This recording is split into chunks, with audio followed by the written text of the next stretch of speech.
Première partie, à l'origine du doute, le secteur privé comme modèle. Le consensus de Washington. Dans les années 1970, l'idée de limiter les domaines d'intervention de l'action publique prend de l'ampleur. Il est fait référence à ces courants de pensée sous le terme « consensus de Washington », c'est-à-dire des principes formalisés par l'économiste John Williamson et diffusés par les institutions présentes à Washington, telles que la Banque fédérale, la Banque mondiale ou le Fonds monétaire international. La crise économique, la situation de l'Amérique latine et des pays en voie de développement vont contribuer à valoriser ces idées dans les années 80 pour répondre à des situations de montée du chômage, d'endettement public et d'hyperinflation. En simplifiant, il s'agit des principes suivants.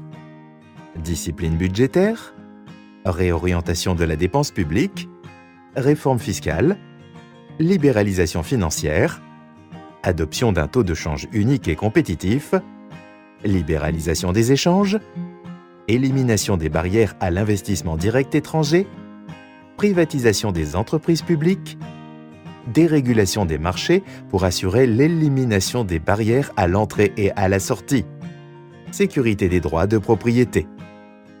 Ces principes, renforcés par une approche néolibérale, vont donner lieu à une réduction du champ d'intervention du secteur public et à un changement de méthode, le New Public Management, ou Nouvelle Gestion Publique. La réduction du champ d'intervention du secteur public. Première tendance, des missions publiques vont être confiées au secteur privé avec la privatisation d'entreprises publiques et des opérateurs de réseau, et avec la création de nouveaux contrats tels que les partenariats publics-privés institués en France par l'ordonnance du 17 juin 2004.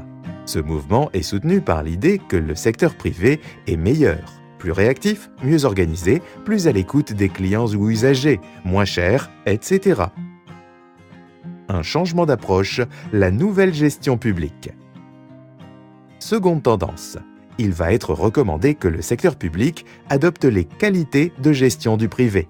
Sous la dénomination « Nouvelle gestion publique », ces réformes diffèrent d'un pays à l'autre, mais se fondent sur des principes similaires.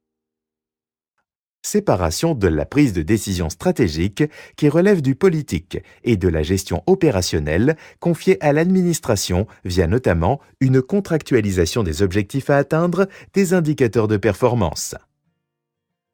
Orientation des activités administratives en fonction des produits à fournir, plutôt que des règles procédurales à suivre. D'où une attribution de budgets globaux avec plus de marge de manœuvre des gestionnaires. Réduction de la hiérarchie, décentralisation, délégation. La création d'agences en est un exemple. Introduction de mécanismes de type marché dans la production de biens et services d'intérêt général par le recours au marché public, la déréglementation des monopoles publics. Création de transparence sur la qualité et les coûts des services publics avec le développement notamment de la comptabilité analytique, des comparaisons benchmark. Orientation des prestations en fonction des besoins des usagers avec leur participation et une formalisation via les engagements qualité, contrats de service et des indicateurs, enquête de satisfaction. Ces préconisations vont introduire de nouveaux outils dans le quotidien des administrations, le contrôle de gestion, les démarches qualité et le contrôle interne.